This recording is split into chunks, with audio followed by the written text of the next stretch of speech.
What you are about to watch is a journey into the darkest corners of the Dallas city. We start with a ride on a public train that turned into a nightmare. A man wearing a horror movie mask stepped on board and attacked a stranger in broad daylight. From there, it gets worse. We will see soldiers who became killers and arguments that ended in death. We will even see a huge police mistake that almost let a guilty man go free because of a deleted file. But at the end, we find the most shocking stories of all. We will meet a man who killed his own family just because they were too loud, and a neighbor who attacked a friend he had known for 40 years. This is the true face of violence in Dallas. Let's begin. Exploring the darkest corners of the human mind. Welcome to Murderize. Case number 1 is that of Harrington Hurdle. On the morning of the attack, a Dallas area rapid transit train was carrying commuters through the city when Harrington Hurdle boarded wearing a hockey mask and carrying an AK-47 style pistol. There was no verbal exchange, no confrontation, and no visible dispute.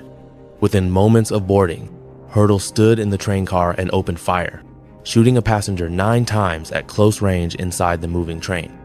The confined space magnified the danger immediately. Passengers dropped to the floor, crawled between seats, or froze as gunfire echoed off metal walls and windows. The victim collapsed where they had been sitting, critically wounded.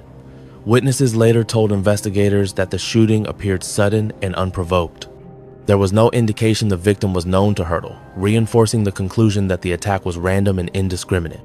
The train operator initiated emergency procedures as the chaos unfolded. The train was brought to a stop, and authorities were alerted within minutes. Law enforcement officers boarded the train, secured the scene, and took Hurdle into custody without additional shots being fired. The firearm was recovered, and passengers were evacuated one by one while medical personnel treated the wounded victim and assessed others for injuries and shock. Investigators quickly established a clear timeline. Surveillance footage, witness statements, and physical evidence confirmed that Hurdle intentionally brought a loaded firearm onto public transportation and discharged it repeatedly in a confined public setting.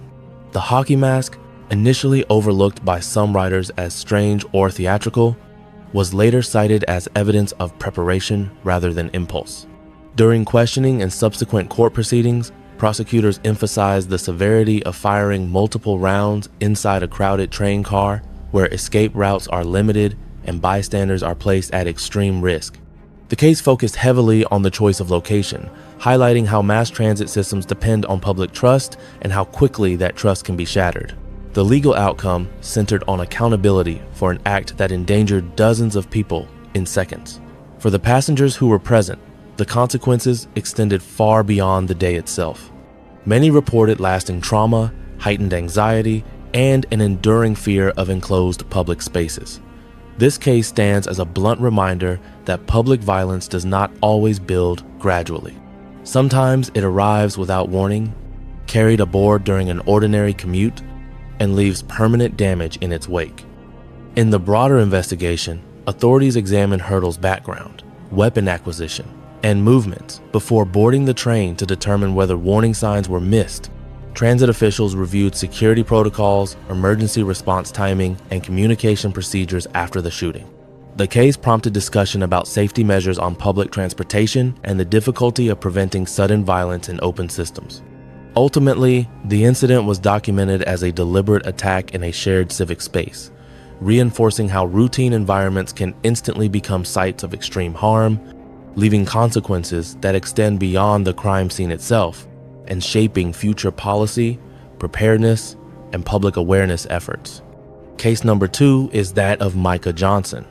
On the 7th of July 2016, during a protest in downtown Dallas, Micah Johnson, an Army veteran, carried out a planned ambush against police officers assigned to protect demonstrators. As the protest proceeded peacefully, Johnson positioned himself above street level and began firing on officers without warning. Within minutes, multiple officers were struck, turning a lawful public demonstration into a rapidly unfolding crisis. Johnson moved deliberately, using cover and elevation to his advantage. Officers attempting to render aid to colleagues found themselves under continued fire. 5 police officers were fatally shot, and several others were wounded. The attack immediately triggered a massive law enforcement response, with nearby streets sealed off and civilians evacuated as authorities attempted to locate and contain the shooter. As officers closed in, Johnson retreated into a parking structure. Negotiators established contact and spoke with him for several hours. During those conversations, Johnson expressed hostility toward law enforcement and stated that he intended to harm officers. Investigators later confirmed that Johnson had planned the attack in advance and brought multiple weapons and ammunition to the scene. With the situation at a standstill and the risk of further casualties high, police commanders made the decision to deploy a remotely operated robot equipped with an explosive device. The robot was maneuvered near Johnson's position and detonated, killing him instantly. It marked the first known use of a bomb-carrying robot by U.S. police to end an active shooter situation. In the immediate aftermath, the city of Dallas entered a period of mourning. The slain officers were identified, honored, and memorialized, while investigators worked to reconstruct Johnson's movements and communications leading up to the attack. Federal and local agencies reviewed his military history, mental health background, and online activity to understand his motivations and whether warning signs had been missed. The case raised significant questions about public safety, protest security, and police response tactics. The use of a robot to deliver lethal force sparked national debate among law enforcement professionals, legal experts, and civil rights advocates. Some viewed it as a necessary last resort to prevent further loss of life, while others warned of the implications for future policing. Ultimately, the Micah Johnson case became a defining moment in modern American law enforcement history. It demonstrated how a single individual could exploit a public event to inflict mass casualties and force unprecedented tactical decisions. The attack left lasting impacts on police training, crowd security planning, and crisis response protocols, while reinforcing the reality that targeted violence against first responders can unfold suddenly, with consequences that extend far beyond the scene itself. In later reviews, officials emphasized coordination failures, communication challenges, and the emotional toll on responders who continued working amid uncertainty. Policy revisions followed, including enhanced sniper detection, expanded emergency medical staging, and clearer command authority during large events. For many officers nationwide, the case became required study material, illustrating how quickly peaceful gatherings can shift into lethal emergencies with consequences for communities and institutions. Case number 3 is that of Harold Levance Thompson. On the day of the killing, Harold Levance Thompson confronted his girlfriend in a parking lot after learning she planned to travel out of state for an abortion. The disagreement was not spontaneous. Investigators later determined that Thompson had been aware of her decision and strongly opposed it, viewing it as a personal betrayal and a loss of control over the relationship. What followed was not an argument that escalated, but a deliberate act of violence. In the parking lot, Thompson attacked his girlfriend and murdered her in full view of a public setting. There was no evidence of self-defense, provocation, or outside involvement.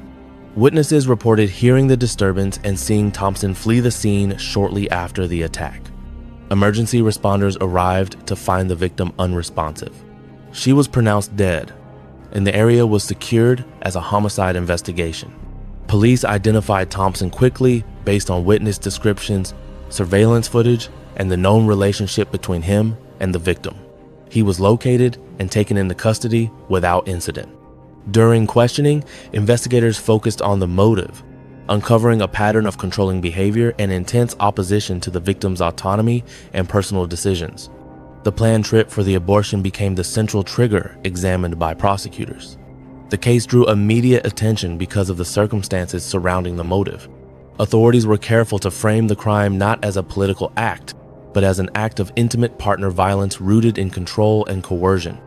Prosecutors emphasized that the victim was targeted because she exercised agency over her own life, and Thompson responded with lethal force. During court proceedings, evidence presented included prior communications, witness testimony, and forensic findings from the scene. Thompson was portrayed as someone who viewed disagreement as defiance and autonomy as threat. The prosecution argued that the killing was the final expression of an abusive dynamic, not a momentary loss of temper. The verdict brought legal closure, but the case left broader social consequences. Advocacy groups highlighted it as an example of how reproductive decisions can intersect with domestic violence, escalating into fatal outcomes. Law enforcement agencies cited the case in training discussions about recognizing warning signs when control and entitlement are present in relationships. For the victim's family, the loss was permanent and devastating. For the public, the case reinforced a harsh reality. Intimate partner violence often occurs in plain sight and can be triggered by moments where one person refuses to relinquish control. Thompson's actions reduced a private decision into a public homicide, leaving a record defined not by debate or belief, but by irreversible harm and accountability under the law. Case number 4 is that of Michael Smith, known as Miracle Mike. The killing occurred years after Michael Smith's release from prison, a fact that would later become central to the case. Smith, nicknamed Miracle Mike due to his previous survival stories and reputation, lured his wife to a secluded area under false pretenses. Investigators later confirmed the meeting was planned and intentional. Once isolated, Smith shot his wife, killing her at the scene. There was no struggle reported and no evidence of an accidental discharge. The location was chosen specifically to avoid witnesses, and the timeline indicated premeditation rather than impulse. After the shooting, Smith left the area, and the victim was discovered later when she failed to return home. Law enforcement quickly connected Smith to the crime due to his relationship with the victim and his recent contact with her. Ballistic evidence, phone records, and witness statements established that Smith had arranged the meeting and was present at the time of the shooting. He was arrested and charged with murder. During the investigation, prosecutors highlighted Smith's criminal history and the fact that the killing occurred not long after he had been given another chance at freedom. His nickname, once used casually, took on a grim irony as details of the crime emerged. The state argued that Smith had manipulated trust, using familiarity and marriage as a means to isolate his victim. At trial, the prosecution presented a clear narrative of premeditation. The defense attempted to challenge intent, but evidence showed preparation, movement to a remote location, and deliberate use of a firearm. The jury rejected arguments of spontaneity and returned a guilty verdict. The sentencing phase focused on the breach of trust involved. Smith had been released with the expectation of rehabilitation and reintegration, yet committed a calculated act of violence against someone closest to him. The court imposed a lengthy sentence, emphasizing both punishment and public protection. The case became another example cited in discussions about recidivism and post-release monitoring. For the victim's family, the betrayal was as profound as the loss itself.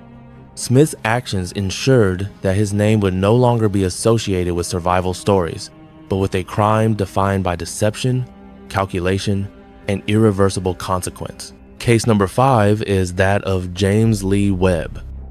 On the day of the killings, James Lee Webb was inside his home with his wife and 2 young sons when he carried out a triple homicide that would later shock investigators by its stated motive. There was no report of a domestic dispute escalating over time and no emergency calls placed before the violence. What occurred unfolded entirely behind closed doors, ending with the deaths of all 3 victims. Webb murdered his wife and then killed his 2 sons, both of them children, inside the family residence. When authorities later reconstructed the timeline, they found no evidence of forced entry or involvement by anyone else. The crime scene indicated that the victims were attacked in their own home, a setting normally associated with safety and routine family life. After the killings, Webb did not flee in a manner consistent with panic or confusion. Instead, he eventually came into contact with law enforcement and confessed to the murders. During questioning, Webb stated that he had been overwhelmed by noise in the home and claimed that it caused him a severe headache.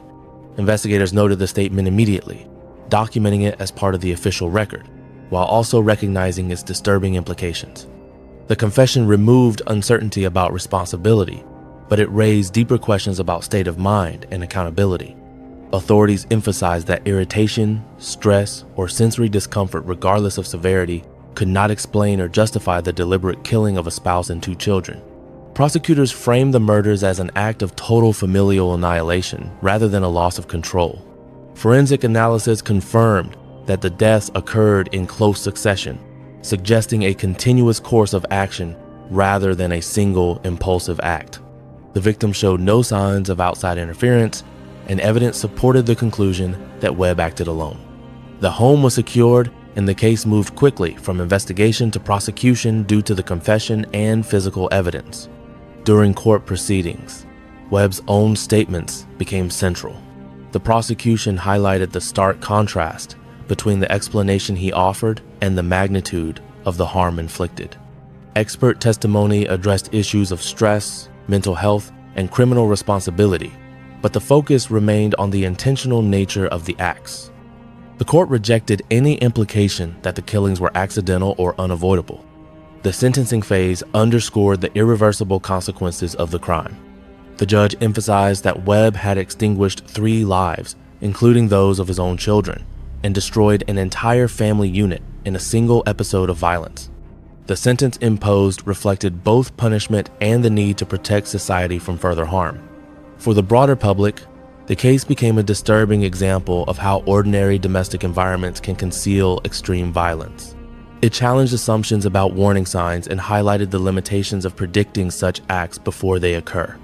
James Lee Webb's confession closed the legal question of who was responsible, but it left behind a crime defined by its simplicity, its brutality, and the unsettling reality that the explanation offered could never match the scale of the loss. Case number 6 is that of Andre Stephen Buggs. The crime occurred after decades of familiarity between Andre Stephen Buggs and his elderly neighbor. Buggs, a registered sex offender, had lived near the victim for years, building a relationship that appeared stable and uneventful. The victim, an 87-year-old man, trusted Buggs, a trust that would be fatally exploited. On the day of the murder, Buggs attacked his neighbor inside or near the victim's property, using a piece of concrete as a weapon.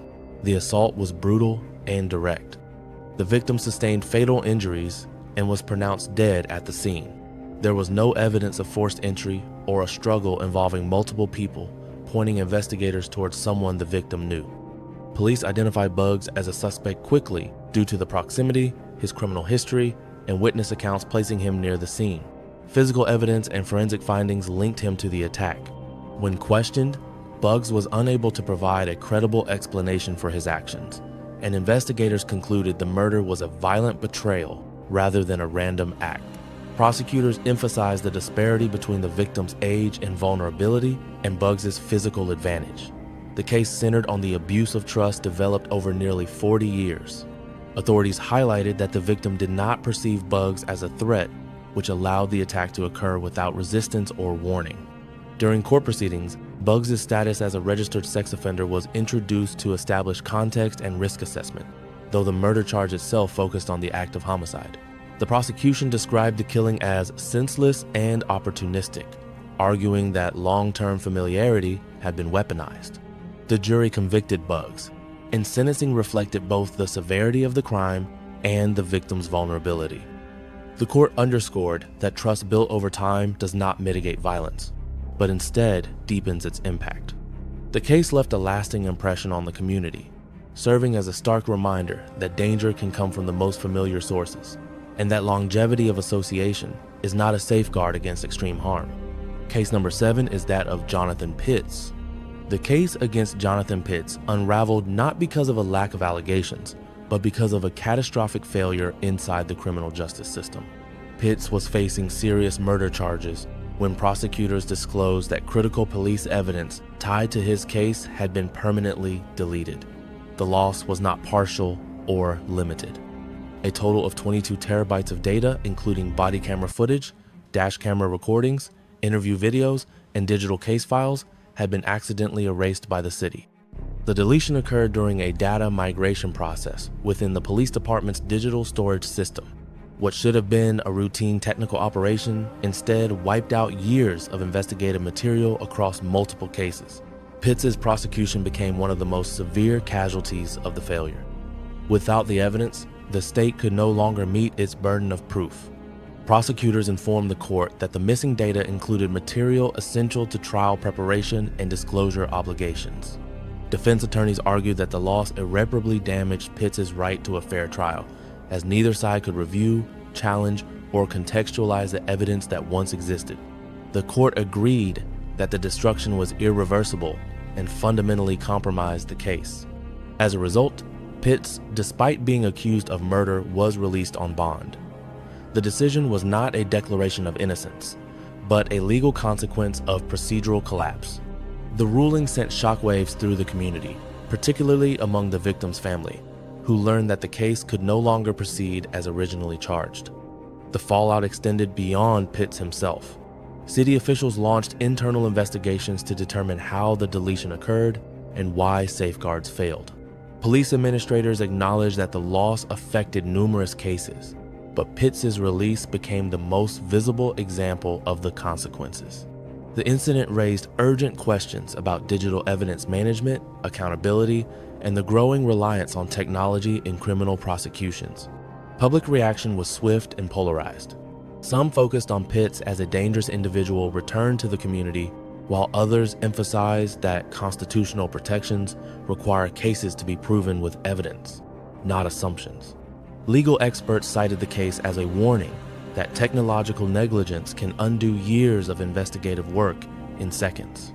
For the justice system, the case became a case study in systemic failure. For the victim's family, it represented a second trauma, not only the loss of life, but the loss of resolution. Jonathan Pitts' release underscored a harsh truth.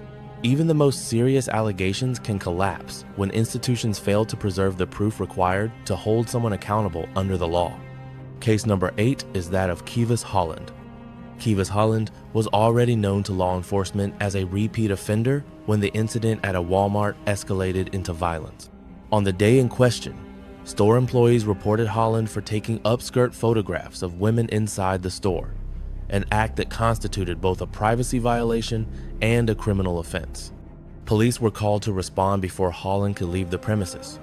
An off-duty police officer working security or present in the store attempted to detain Holland. Rather than comply, Holland resisted. The encounter quickly turned physical. Investigators later confirmed that Holland violently assaulted the officer in an attempt to escape arrest. The struggle unfolded in a public retail space, placing shoppers and employees at risk. During the altercation, Holland fought aggressively, disregarding commands and continuing to resist even as additional assistance was requested. The officer sustained injuries while attempting to subdue him.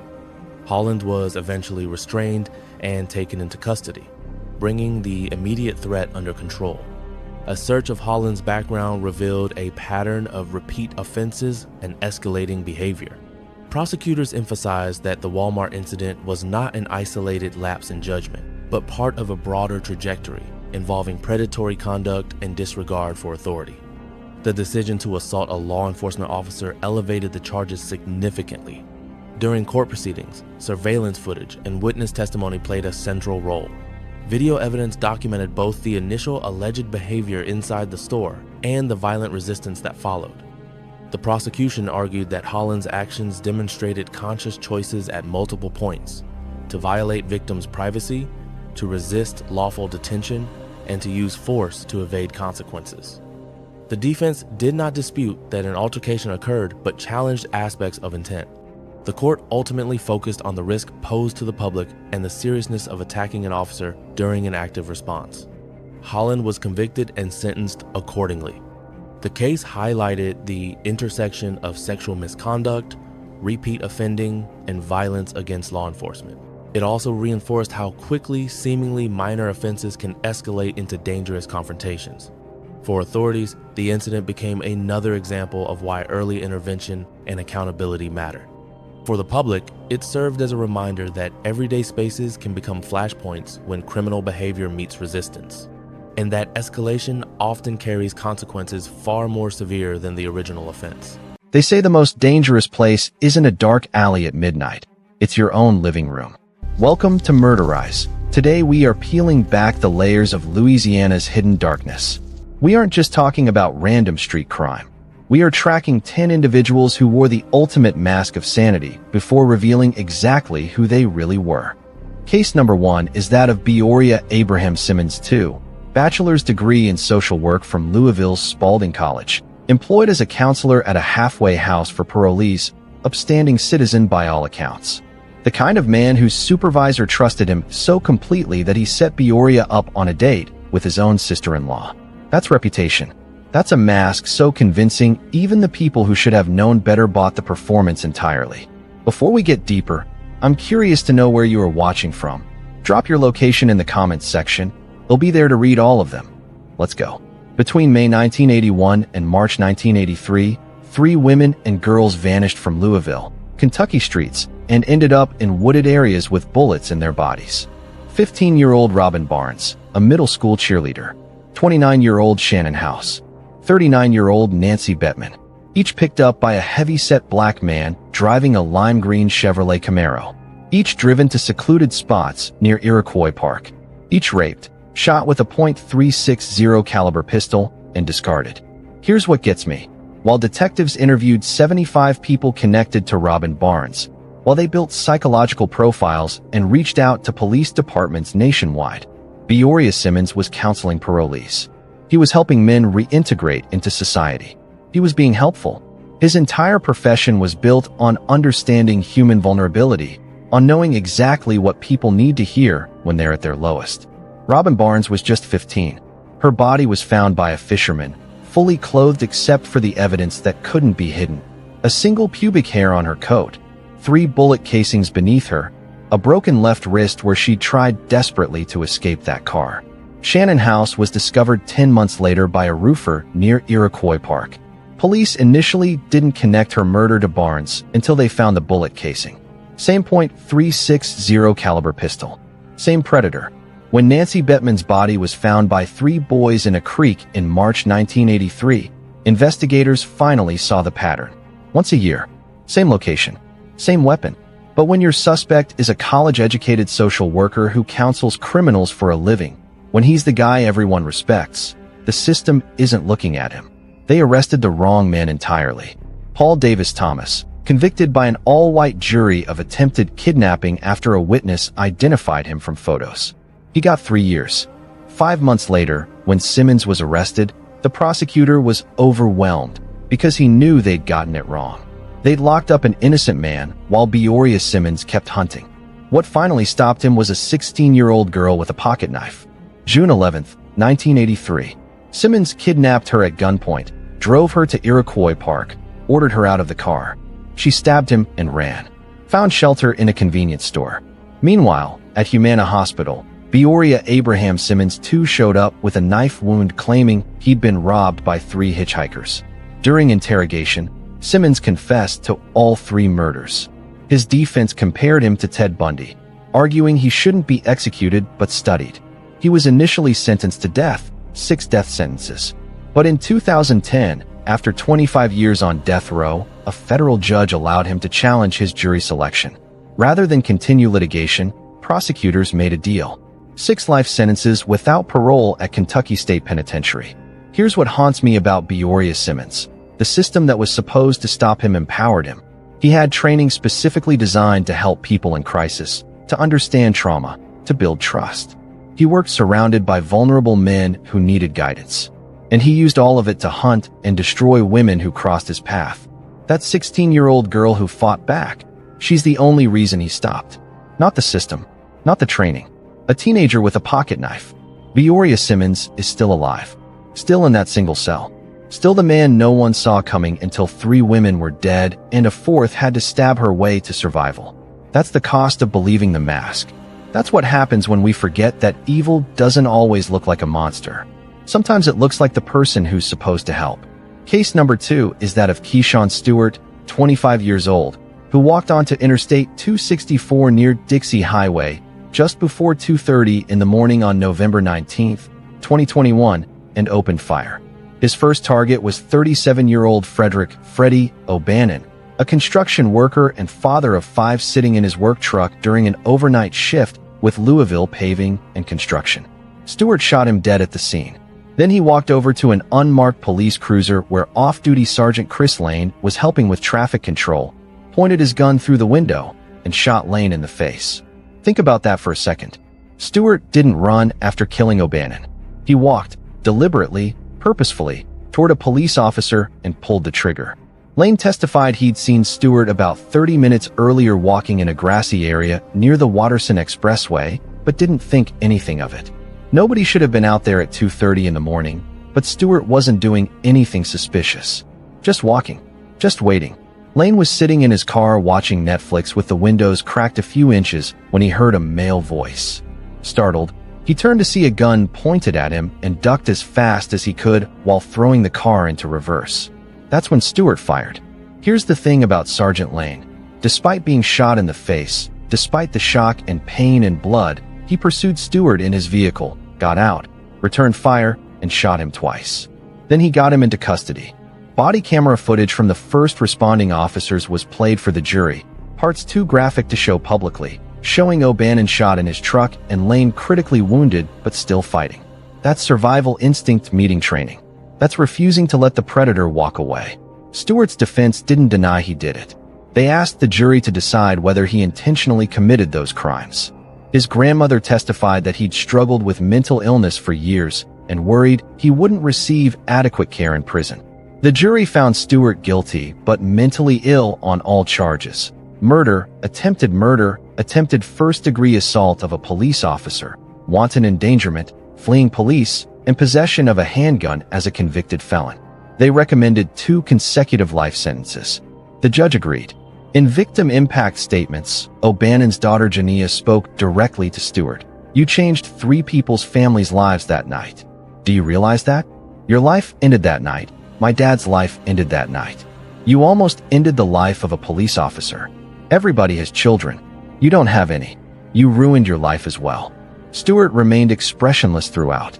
O'Bannon's mother Anita said she had to forgive him because she refused to walk around with hatred in her heart, but made it clear Stewart absolutely should be in the penitentiary for the rest of his life for the sake of the community and to ensure this never happens to anyone else.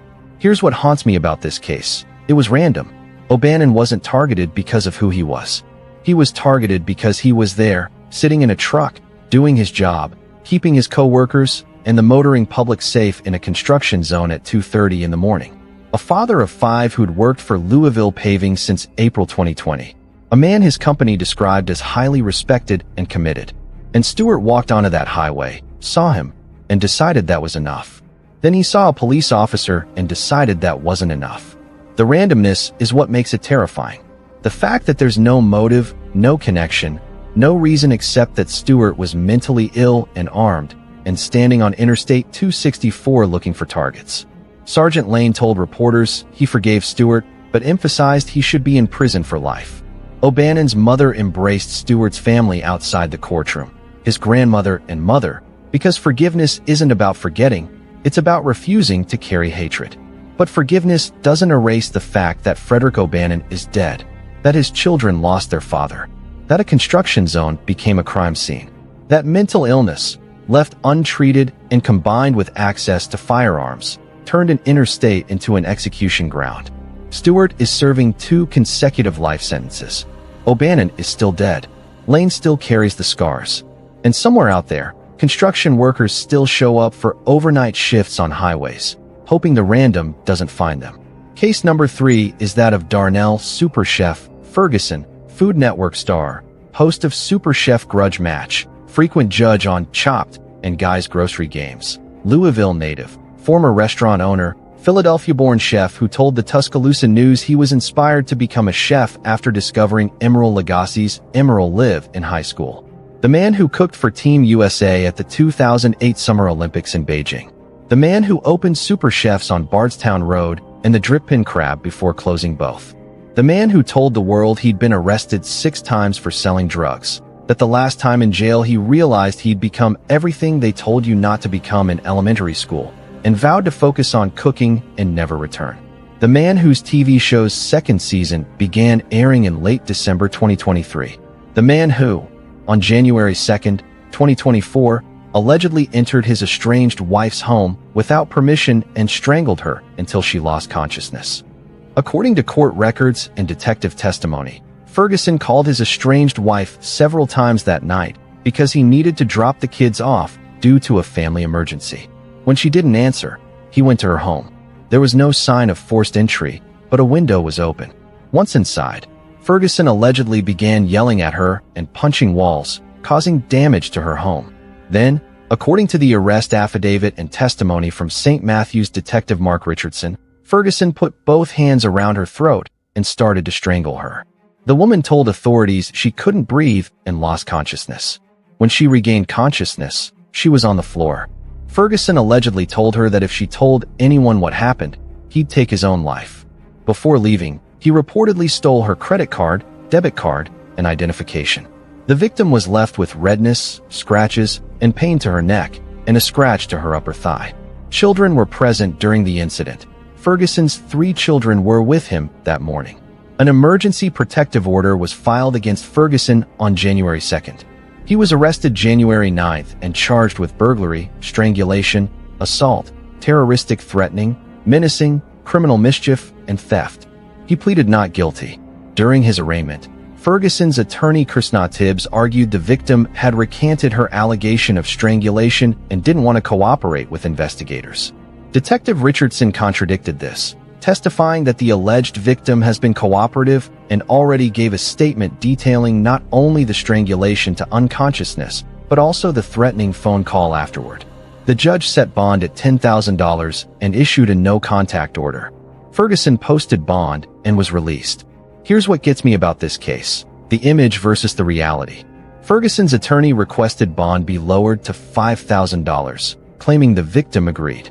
The prosecutor wanted $50,000, citing domestic violence concerns. Judge Delahanty offered to recuse herself because she'd been to Ferguson's restaurant and currently watched his TV show with her children. She said in a strangulation case, she'd set bond at $10,000. Think about that. The judge knew him, liked his cooking, watched his show with her kids, and even she recognized the severity of strangulation charges enough to set bond at $10,000 despite the defense's argument. Strangulation is one of the most significant predictors of future lethal violence in domestic abuse cases. When someone puts their hands around another person's neck and applies pressure until consciousness is lost, they're demonstrating both the willingness and capability to kill. It's intimate violence. It's control. It's saying, I can end you right now, and I'm choosing not to this time. And Ferguson allegedly did this to his estranged wife while their 3 children were present, then threatened to kill himself if she told anyone, then stole her identification and financial cards to ensure she couldn't easily leave or seek help. The Food Network didn't immediately comment when WHAS 11 requested a statement. Ferguson's social media continued sharing recipes and videos on the network's platforms. Super Chef Grudge Match continued airing, and Ferguson appeared in court over Zoom for his probable cause hearing, face on screen, charged with first-degree burglary and first-degree strangulation, both felonies. The judge ultimately threw out the theft charge, but kept the strangulation and burglary charges. Ferguson was indicted by a Jefferson County grand jury in February 2024. Here's what haunts me: domestic violence doesn't care about your resume. It doesn't care that you cooked for Olympians or hosted a TV show or inspired people with your redemption story about leaving drug dealing behind for culinary school. It doesn't care that a judge watches your show with her children or that you're a staple on the Food Network. What matters is what happens behind closed doors when the cameras are off and the public image drops and someone you claim to love won't answer your calls. Ferguson allegedly chose violence, chose strangulation, chose to steal her ability to leave. And his estranged wife woke up on the floor with marks on her neck and fear in her throat, and the knowledge that the man she once trusted had shown her exactly what he was capable of. The case is still ongoing. Ferguson remains out on bond with a no-contact order. His career continues. And somewhere, his estranged wife is trying to rebuild a life while the man who allegedly strangled her appears on television, smiling, cooking, playing the role of the chef who beat the odds. Case number 4 is that of Dionysus Lee Jr., 22 years old, indicted on 17 counts across 3 separate homicide cases spanning 2 years. St. Matthews Police Chief Barry Wilkerson said it best. "I think this is just an individual who has no conscience, no morals, no values. He doesn't respect life. And I think it's very fortunate we've gotten this young man off the street." 3 murders. 1 stepfather. 1 pregnant mother. 1 young man left dead on a sidewalk. All connected to Lee. July 9, 2023. Wilson Avenue in the Park Hill neighborhood. 23-year-old Moselle Isaac Johnson Jr. was found dead on the sidewalk, shot. Neighbors remembered the chaos as first responders arrived. One neighbor told reporters she went to her front door and there was a man laying on the sidewalk in the street, dead, with police everywhere. Johnson's father arrived at the scene demanding answers. "He got on one of these white shirts, man. That's my son, man." 2 years later, investigators would connect his death to Dionys Lee Jr. August 13, 2025. Around 9 at night in the 4000 block of West Broadway. 28-year-old Jermia Squeaky Offutt was shot. She was a mother to 3 kids and 4 months pregnant with her 4th child. She was taken to UFL Hospital but died from her wounds. Lee was indicted on first-degree fetal homicide, murder, criminal attempt murder, tampering with physical evidence, and 10 counts of wanton endangerment. Court documents allege Lee acted with extreme disregard for human life, firing multiple rounds in populated areas. Offutt's family said she was known as Squeaky and was loved by everyone who knew her. Lee killed her and her unborn child in a hail of bullets. 3 days later, August 16, 2025, the 800 block of Markham Lane at the Jamestown Apartments in St. Matthews. Officers arrived to find 48-year-old Jeremy Thomas shot multiple times. He died at UFL Hospital from his injuries. Police found a gun on the ground with the magazine removed from the weapon. Lee was originally charged with assault domestic violence, but the charges were upgraded to murder domestic violence. Lee told detectives he'd been in an altercation with his stepfather when he got a gun and shot him multiple times. Think about that. An altercation with his stepfather, the man who presumably helped raise him, who lived with him, who was part of his family, and Lee's response was to grab a gun and empty it into him. Lee was already in custody at Louisville Metro Corrections for Thomas's murder when the Jefferson County grand jury indicted him on the other 2 homicide cases. 17 counts total. 3 murders. 1 fetal homicide. 1 criminal attempt murder. 10 counts of wanton endangerment. 2 counts of tampering with physical evidence. Penalties range from 20 years to life, or life without parole. Here's what gets me about Dionys Lee Jr. The escalation and the randomness. Johnson's murder in July 2023 was the beginning. Then nothing for 2 years.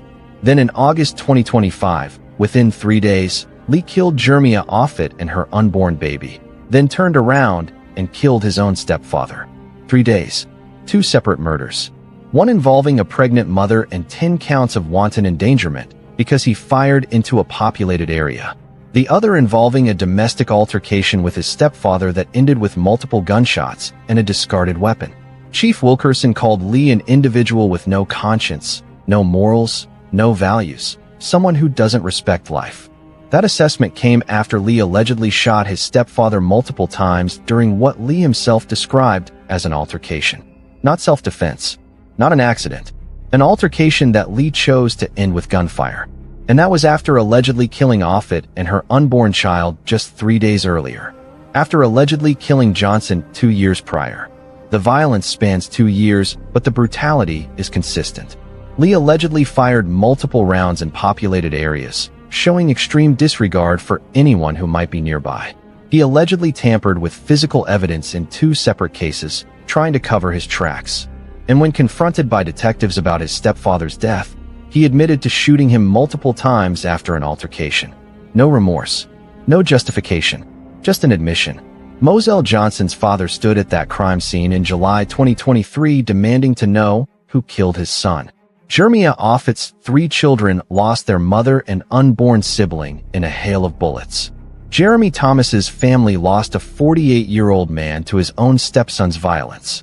And Dionys Lee Jr. sits in Louisville Metro Corrections awaiting trial on 17 counts, facing penalties that could keep him in prison for the rest of his life. Chief Wilkerson said it's very fortunate they got this young man off the street. Fortunate for who? Not for Johnson, who's been dead since 2023. Not for Offutt and her unborn child. Not for Thomas. They didn't get fortunate. They got killed by someone who, according to police, has no conscience, no morals, no values, and no respect for life. Lee is off the street now. 3 people are still dead, and the families are left trying to understand how someone could kill 3 times in 2 years and show no remorse. Case number 5 is that of Brenda Porter, 62 years old at the time of her trial, convicted of murdering her boyfriend of 3 years, 69-year-old David Birch, in their Louisville home in January 2018. Police found Birch's body wrapped in bedding and a plastic tarp in the backyard of their Wellbrook Road home. Porter had bludgeoned him to death with an ivory statue, then grabbed a bottle of vodka and continued the assault as he lay on the floor. When he moaned and cried out her name, begging for help, she ignored him and left him to die. Then she wrapped his body, bought cleaning supplies, and tried to erase what she'd done. According to court records and police reports, Porter and Birch got into an argument just days before his body was found. Investigators say Birch told Porter to move out. That's when she attacked him, striking him repeatedly in the head with items inside the home. First the ivory statue, then the vodka bottle. Officials said Birch bled to death from multiple blunt force injuries to the head.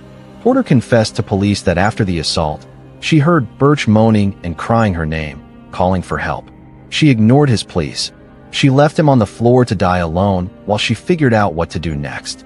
Porter told LMPD she attempted to dispose of Birch's body by wrapping him in bed linens, comforters, and plastic tarp. She purchased cleaning products to try and clean up the crime scene. She admitted she planned to destroy evidence of the crime and get rid of the body entirely. But someone tipped off police, and officers responded to the 3000 block of Wellbrook Drive on a welfare check on January 21, 2018. That's when they found Birch in the backyard, wrapped up like garbage, left outside near Assumption High School in the Gardiner Lane neighborhood. Porter was arrested that night.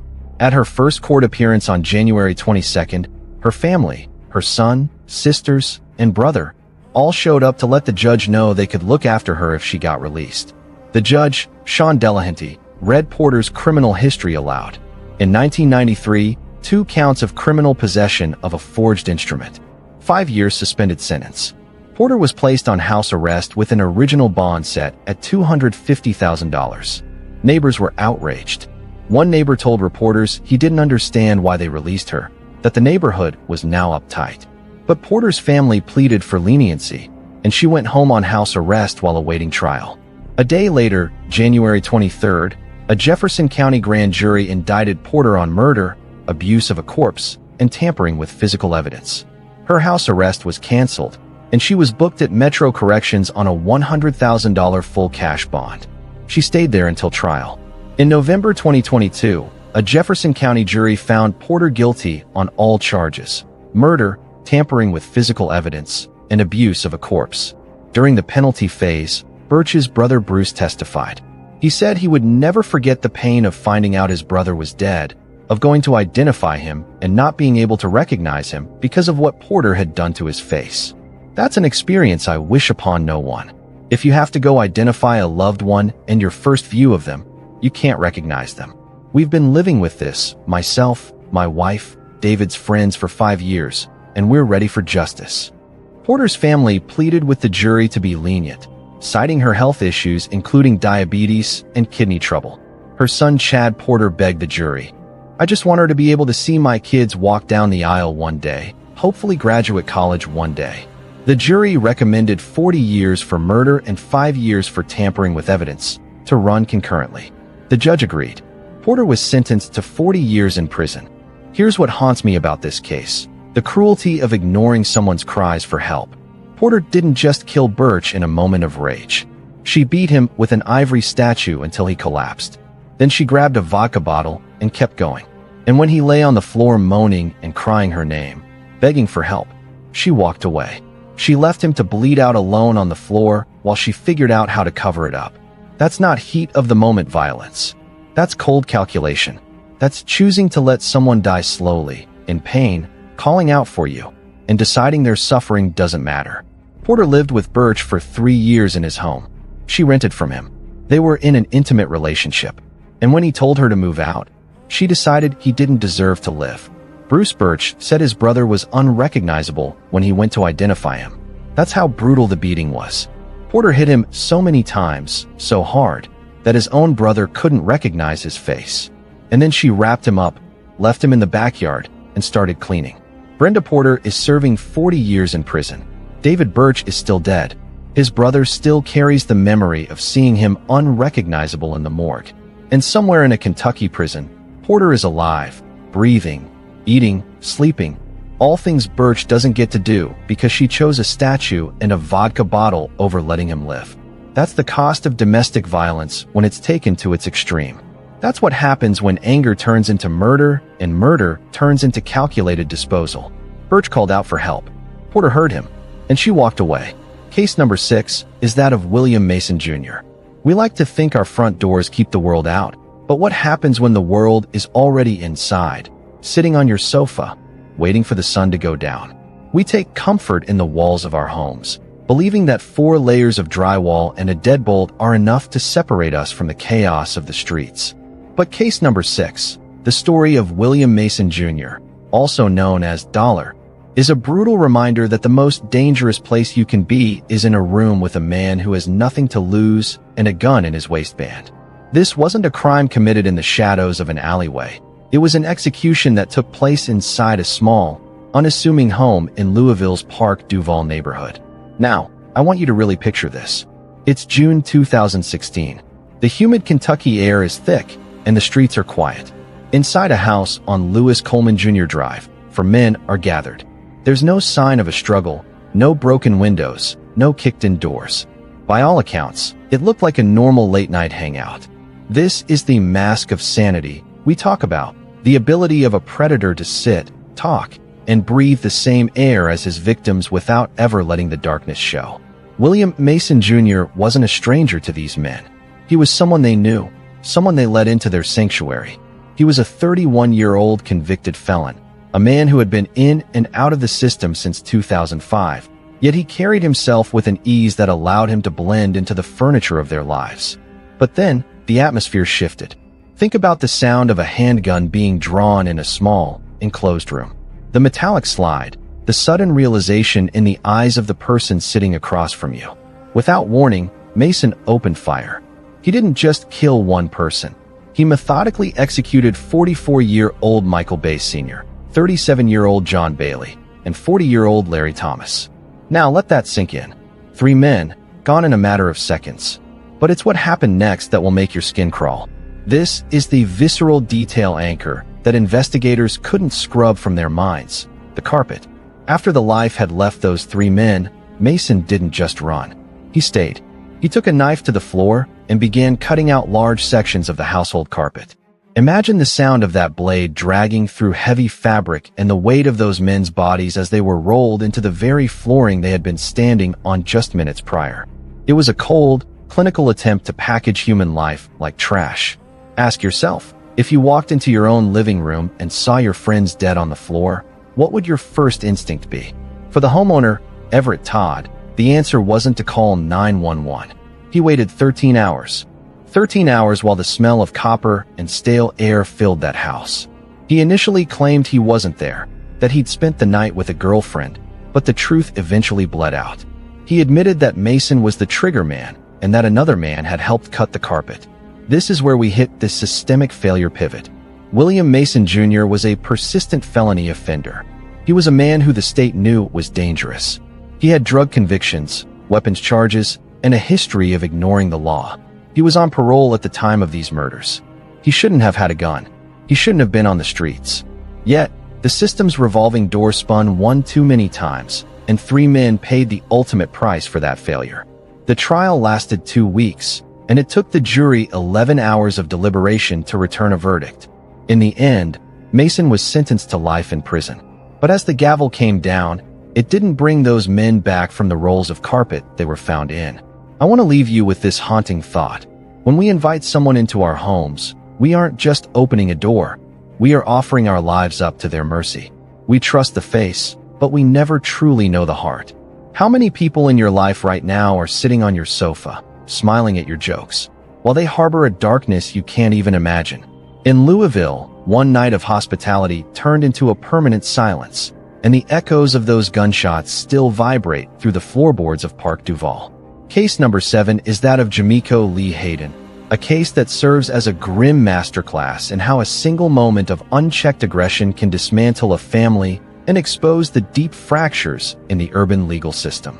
We often view the streets of our neighborhoods as communal arteries, paths that lead us safely to our front doors. But on December 19, 2019, the Shawnee neighborhood of Louisville saw one of its own arteries severed. Christian Gwynn was only 19 years old, a young man described by those who knew him as the house clown, the vibrant center of gravity for his parents and siblings. He was a teenager with aspirations, walking home from a restaurant with his friends, unaware that he was being trailed by a predator in a stolen vehicle. The perpetrator, Jamiko Lee Hayden, then 22, was navigating the streets in a red Chevrolet Malibu that had been reported stolen. Hayden was not a stranger to the justice system. He was a man who had already established a pattern of high-risk criminal behavior, including prior convictions for robbery and wanton endangerment. Despite his history, he was moving through the city with a loaded firearm and a complete disregard for human life. As Christian Gwynn walked near the intersection of 43rd and Market Streets, the red Malibu slowed. The windows were lowered, and without a word of provocation or a chance for the victims to flee, Hayden opened fire. Christian was struck twice. He collapsed on the pavement just blocks from the sanctuary of his home, dying in the street only 6 days before Christmas. The visceral horror of this case is found in the sensory transition of that evening. The air should have been filled with the sounds of the holiday season, the hum of distant traffic, the occasional burst of laughter from friends walking together. Instead, the night was punctuated by the sharp, mechanical cracks of a handgun and the screech of tires as the Malibu fled the scene. For Christian's mother, Krista Gwynn, the most haunting physical detail isn't the crime scene itself, but the oppressive, heavy silence that settled over their home in the aftermath. The house clown was gone, and the noise that once defined their family life was replaced by a hollow, ringing void. I want you to visualize the empty chair at the Gwynn family table, a physical marker of a life that was discarded over a stolen car and a trigger pull. The systemic failure in this case is glaring and serves as a point of extreme moral outrage. Jamiko Lee Hayden was under the supervision of the home incarceration program at the time of the murder. Just 1 month before he killed Christian Gwynn, Hayden had intentionally cut off his GPS ankle monitor, effectively vanishing from the authorities' radar. He was a known flight risk and a repeat offender who had openly defied the court's attempt at monitoring him. The fact that he was able to remain at large, obtain a stolen vehicle, and carry a weapon for 30 days after disabling his monitor is a catastrophic lapse in institutional oversight. The red flags were not just present, they were being actively ignored or lost in the bureaucracy of the court system. It took the Louisville Metro Police Department 16 months of painstaking investigation, witness interviews, and forensic analysis to finally link Hayden to the shooting. When he was finally apprehended in April 2021, the legal battle that followed offered little in the way of traditional closure. In 2023, Hayden entered an Alford plea to second-degree manslaughter. This legal maneuver allowed him to maintain his innocence in a formal sense, while acknowledging that the evidence against him was sufficient for a conviction. He was sentenced to a mere 10 years in prison, a number that felt like a secondary assault to the Gwynn family. During the sentencing, the court had to be recessed because of the emotional volatility in the room, spurred by Hayden's visible lack of remorse and reported smirking at the victim's relatives. This case leaves behind a lingering shadow that forces us to question the value the system places on a human life. We are left with the image of a family that has transformed their grief into advocacy, working to prevent other parents from feeling the weight of that same silence. But the question remains, how many other monitored individuals are currently roaming the streets with disabled trackers and loaded guns? The tragedy of Christian Gwynn wasn't just a random act of violence. It was the predictable outcome of a system that allowed a dangerous man to simply walk away from his shadow. Now, whenever a red car idles too long at a Louisville intersection, the community is reminded that justice is often too slow, too light, and too late to save the people who matter most. Case number 8 is that of Eric Slayton, a 31-year-old man whose explosive lack of impulse control turned a routine commute into a theater of death. We often view our vehicles as protective bubbles, steel sanctuaries that move us through the city in relative isolation. We expect the rules of the road, the stop signs, the lane markers, the traffic lights, to provide a predictable structure that keeps us safe. But on January 24, 2025, in Louisville's Buccal neighborhood, that structure collapsed under the weight of a violent ego. This case serves as a terrifying reminder that the most dangerous weapon on the road isn't the 2-ton machine you're driving, but the person sitting in the driver's seat of the car next to you. The incident began with a momentary lapse in traffic etiquette. A woman was driving near the intersection of Bardstown Road and Fegenbush Lane, with 25-year-old Taylor Mudd sitting in her passenger seat. As they navigated the busy 5:30 p.m. traffic, Eric Slayton, driving a white Jeep Cherokee, allegedly ran a stop sign. To avoid a collision, the woman was forced to swerve sharply around Slayton's vehicle. In a rational world, this would have been a near miss followed by a moment of frustration. But for Slayton, being avoided was seen as an affront. He did not continue on his way. Instead, he began tailgating the woman's vehicle, stalking them through the streets of Buccal Terrace like a predator tracking prey. The escalation reached its lethal peak at a red light. As the two vehicles sat side by side, idling in the mundane silence of a traffic stop, Slayton pulled alongside the passenger side. Without a word of warning, he produced a handgun and fired multiple rounds directly into the cabin of the other car. Taylor Mudd, who was merely a passenger in a vehicle that had done nothing more than avoid a crash, was struck multiple times. The driver was also hit by a projectile in her side. Slayton then accelerated and fled the scene, leaving behind a car filled with shattered glass and the dying gasps of a young man whose life was being extinguished over a right-of-way dispute. The visceral detail that anchors this horror is the sound of the projectiles hitting the car door, a sharp, mechanical punching of metal that preceded the silence of the victims. I want you to visualize that cabin in the seconds after the shooting. The smell of gunpowder mixing with the winter air, the glow of the dashboard lights reflecting off the blood on the upholstery, and the rhythmic clicking of the turn signal that continued to blink even as Taylor Mudd's heart stopped beating. It is a skin-crawl moment to realize that a 25-year-old man died, not because of a grand conspiracy or a deep-seated vendetta, but because he was sitting in the wrong seat at a red light. The systemic failure in Slayton's case is a familiar and frustrating narrative of illicit access and evaded responsibility. When Slayton was finally apprehended in April 2025, investigators discovered that the white Jeep Cherokee he had been driving was stolen. Furthermore, the handgun used in the execution had been reported stolen out of Madison County, Indiana. Slayton was a man operating entirely outside the boundaries of the law, driving a stolen car, carrying a stolen gun, and using stolen registration tags. The fact that a known offender could move through the city in a flagged vehicle for months without detection allowed the road rage to manifest into murder. Even after the shooting, Slayton simply switched vehicles, moving into a truck registered to his girlfriend, successfully hiding in plain sight until cell phone data finally placed him at the scene of the crime. Eric Slayton now faces charges of murder, assault, receiving stolen property, and theft of motor vehicle registration. But for the family of Taylor Mudd, the legal proceedings offer little comfort against the reality of a senseless loss. This case leaves a lingering shadow over every intersection in Louisville. It forces us to look at the cars idling next to us with a new sense of trepidation. We are left to wonder, who is behind the glass? Are they a neighbor heading home to dinner? Or are they a man like Eric Slayton, carrying a stolen weapon and a hair-trigger temper, waiting for a single swerve to justify an execution?